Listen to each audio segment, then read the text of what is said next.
Chers amis du monde du sport, bonjour. Aujourd'hui, je vous propose un résumé de la conférence du 19 janvier 2023 que j'ai animée sur le thème du sport tout au long de la vie avec l'aide du comité départemental olympique et sportif de Haute-Savoie. J'avais commencé par me présenter. Je m'appelle Emmanuel Michon, j'aurai 68 ans en mai prochain. J'ai été professeur d'éducation physique, mais mon engagement est principalement dans le sport. Je suis brevet d'état 3e degré des sports de glace. J'ai été 3 fois sélectionné olympique en patinage de vitesse et en patinage de vitesse short track, 11 fois au championnat du monde. J'ai aussi été entraîneur national en patinage de vitesse short track de 1988 à 1994 et consultant expert en biomécanique auprès des équipes nationales du Canada pendant 13 ans, de 2007 à 2020. En février 2023, j'ai accompagné l'équipe nationale de short track des USA en Coupe du Monde. Je porte un modèle technique original. Si le thème principal de cette conférence était le sport tout au long de la vie, ce sujet posait notamment la nécessité de changer de vision et de voir le sport comme une matière éducative. Apprentissage, entraînement, appropriation, maintien des acquis et pour finir, réinvestissement dans un nouvel apprentissage pour aller plus loin. Les disciplines sportives portent en elles-mêmes tout ce qui caractérise une démarche éducative. En fait, cette proposition est dans la droite ligne de la Charte européenne du sport, dont voici un extrait. Donner à chaque individu la possibilité de pratiquer le sport et permettre à tous d'améliorer son niveau de performance et de réaliser son potentiel de développement personnel. Ce qui nous oblige en termes d'encadrement et de justesse dans les contenus. Étaient notamment présents à cette conférence Madame Véronique Royoton, députée, Madame Catherine Allard, adjointe au sport de la ville d'Annecy, Monsieur Thierry Coulon, président du GDOS, Monsieur Fabien Basset, chef de service et représentant Monsieur Frédéric Bablon, directeur académique des services de l'éducation nationale de Haute-Savoie. Madame Delphine Caron, référente voile et sport tout au long de la vie, au GDOS 74. Je vais vous donner un aperçu rapide du déroulement de cette présentation. Première étape, non, l'être humain n'est pas actif par nature. Ça se démontre, je l'ai fait lors de la conférence, et je le fais aussi dans un enregistrement audio-vidéo de 39 minutes, les ressorts de l'action. Un minimum d'effort pour un maximum d'effet, c'est ça notre nature profonde. Je l'ai démontré aussi. Un changement de paradigme s'impose. Je propose de passer de l'être humain actif par nature à l'être humain à la recherche de l'équilibre à tout prix. Plus de stigmatisation. Non, les inactifs ne sont pas des fainéants. Alors, les ressorts de l'action sont d'origine diverse. Le trop-plein d'énergie.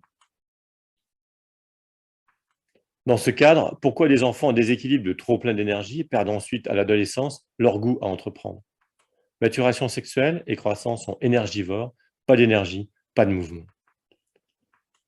Le manque, ressenti comme un besoin d'agir, autre ressort de l'action, primaire, manque de ressources énergétiques, déshydratation, j'ai faim, j'ai soif. À partir d'un certain seuil, je me mets en mouvement pour corriger ce déséquilibre. Socioculturel, dans un contexte donné, ce que je veux et que je n'ai pas. Je veux faire du ski et je n'en fais pas. Je veux être un champion et je ne le suis pas. À partir d'un certain seuil, je vais me mettre en mouvement. Et aussi, la prise de conscience du caractère délétère de l'inactivité et du manque de contraintes. Je le démontre aussi. Par exemple, ce retour de séjour en microgravité, fonte musculaire, perte de densité osseuse, coordination motrice affectée. Et tous ces ressorts font partie d'une notion plus vaste que je défends et qui englobe le tout. Mon écologie personnelle, moi, mon équilibre dynamique dans mon environnement. Deuxième étape, cette prise de conscience du caractère délétère de l'inactivité n'est pas des plus faciles dans notre société. C'est là qu'une petite pause philo s'était imposée lors de la conférence. J'ai alors présenté le livre de Benoît Helbrun, La tyrannie du bien-être. Le bien-être n'est pas le bien-vivre. Le bien-être est devenu la marchandise principale de notre société de consommation. Le bien-être est un état statique immédiat. Le bonheur est une visée dynamique par le temps long. Notre inactivité nous est vendue par ceux qui sont actifs à notre place. Uber Carries, sur cette petite photo d'illustration. L'association un minimum d'efforts pour un maximum d'effets et ce bien-être marchandisé semble explosif, et peut-être même implosif. Dans la troisième étape de cette conférence, nous sommes revenus à l'action. Pour moi, il existe 4 types d'activités physiques. Type d'activité physique 1, le défoulement peu structuré. Type d'activité physique 2, la motricité qui renvoie aux mouvements précablés qui font partie du référentiel premier de l'individu. Par exemple, les premiers savoir-faire, comme ceux de la marche, qui induisent des comportements prioritaires dont nous n'avons pas conscience, avec lesquels il est difficile de lutter. Exemple en patinage, on devient patineur en luttant contre nos réflexes de marcheur. Type d'activité physique 3, les mouvements plus complexes qui viennent d'apprentissage débouchent sur l'acquisition de compétences, de savoir-faire en situation, et c'est là que certains raccourcis interrogent. Ici, le trotteur porte tout le poids de bébé et le maintient en équilibre. Bébé fait donc des efforts inadaptés à la station debout pour se déplacer, ce qui peut se traduire par un retard psychomoteur. Interdit au Canada. Impatience, mauvaise analyse, graves conséquences. Oui, certains raccourcis interrogent. Un autre exemple. On devient patineur, mais pas en s'appuyant des deux mains sur un objet. Compétences développées ici, une fausse autonomie dans le déplacement et être capable de marcher et de courir sur la glace pour avancer, tout sauf du patinage. L'acquisition de fondamentaux disciplinaires permet de transformer un rêve en un possible. Pas là. Dernier exemple de ces raccourcis qui interrogent, on devient nageur, mais pas soutenu par une bouée. Compétences développées ici, une fausse autonomie de déplacement et être capable de barboter les épaules hors de l'eau. Petite parenthèse sur les anses aquatiques. Enlever une bouée qui permettait de flotter nettement au-dessus de l'eau amène à couler jusqu'à un certain niveau d'équilibre inconnu et redouté.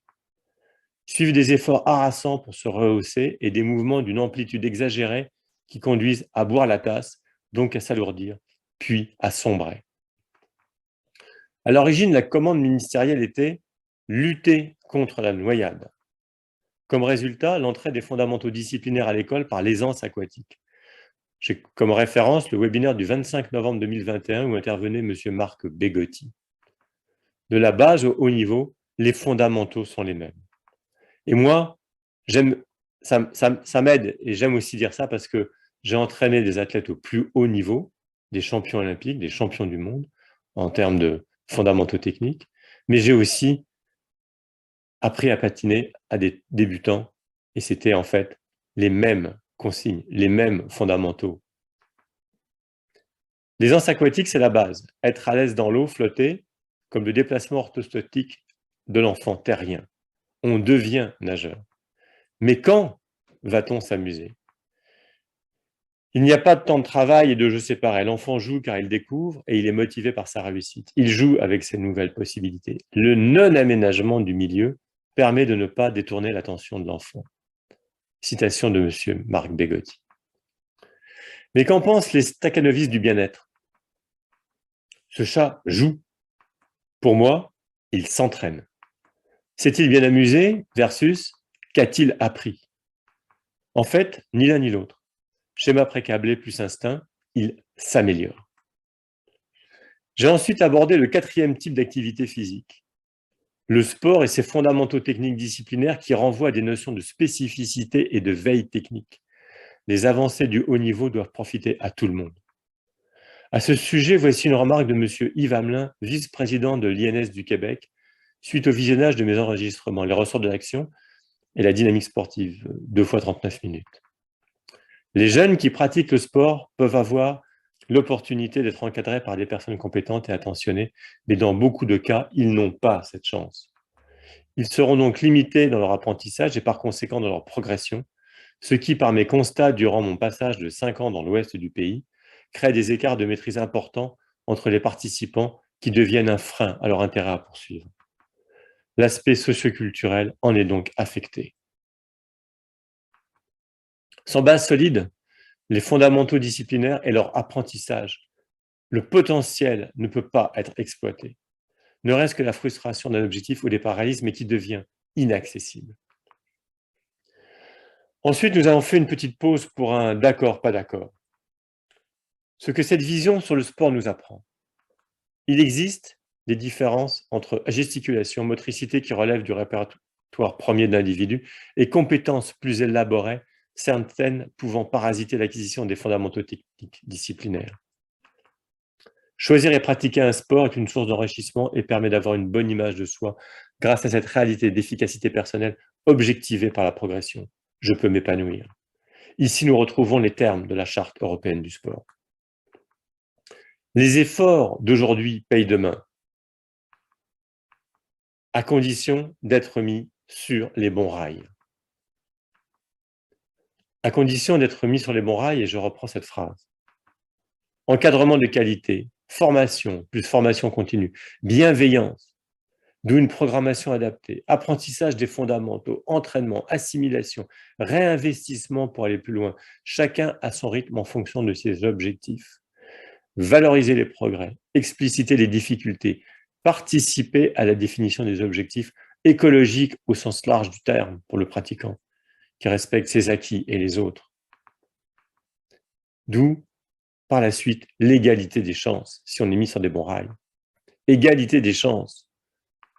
J'ai alors parlé de l'expérience vécue lors de visites d'accueil collectif de mineurs, pendant l'hiver 2023. Le produit phare était le ski alpin avec 2 traitements différents. D'un côté, le produit phare est plus un appât. Les objectifs sont tournés vers d'autres préoccupations que la pratique sportive en tant que telle. On veut favoriser la prise d'autonomie, le vivre ensemble dans la convivialité, la vie quotidienne et le fait de vivre dans la même chambre et de faire des activités en groupe servent cet objectif. Pas de cours de ski. Deuxième approche, le ski et le surf sont des activités phares. Pour les débutants, il s'agit d'acquérir les premiers fondamentaux techniques. Pour les autres, de s'entraîner en pratiquant ce qu'ils ont déjà acquis. Les cours sont assurés par des experts. Les mineurs s'inscrivent dans une dynamique sportive. La réussite aux médailles de l'ESF est valorisée par l'encadrement ainsi que les progrès, quel que soit le niveau des mineurs. Bienveillance. Sport, matière éducative, les efforts payent. Éducation populaire dans le sens premier des cercles maçonniques. La liberté du peuple et des individus passe par l'éducation. Puis j'ai parlé d'éducation physique et sportive. Les écrits de monsieur le professeur de Linière, défenseur du courant culturaliste, culture, technique, enseignement, m'ont été très utiles dans cette étape de ma présentation. Il m'avait écrit qu'il partageait a priori ma position.